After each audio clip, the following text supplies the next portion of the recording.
តន្ត្រីស្រុកស្រែមានមេលេងស្ដាប់ត្រខ្លុយចាបីស្រេចប្រាប់រាយរំទុកសោកសៅម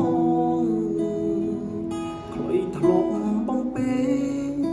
មានមេកាយលើភ្លើបងសំលេងសัตว์យំឆ្លើយឆ្លងនឹងអងភ្លេចអងហើយថ្លៃលេងរកហ៊ីបហបឡប់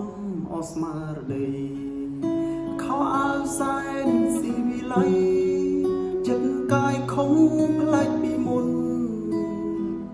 ភ្លេចស្រែចំការ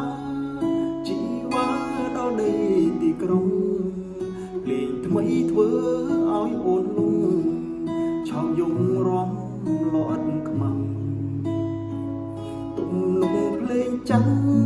ពីរណាស់ស្រីផ្លាច់ចិត្តថ្មីភ្លេងរំអូនរំក្រវីបែបនេះមិនសមទេថ្លៃបងខំស្វែងរកគុណលោកធ្វើមិនស្គាល់ប្តីរំអោបនឹងប្រងដតីធ្វើឲ្យមិនខ្ចីនឹកនេះខ្ញុំបានត្រឹមយំស្ដាយខ្លួនធ្វើខំ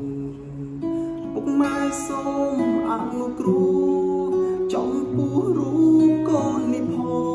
ងស្ដាយណាស់វេលា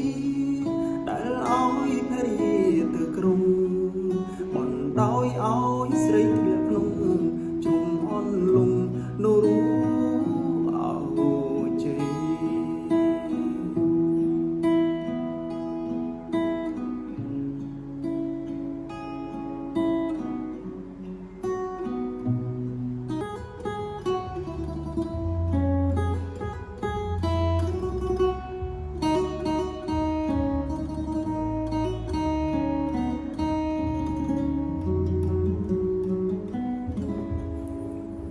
ខ្ញុំបានត្រឹមយំស្ដាយខ្លួនធ្វើខំ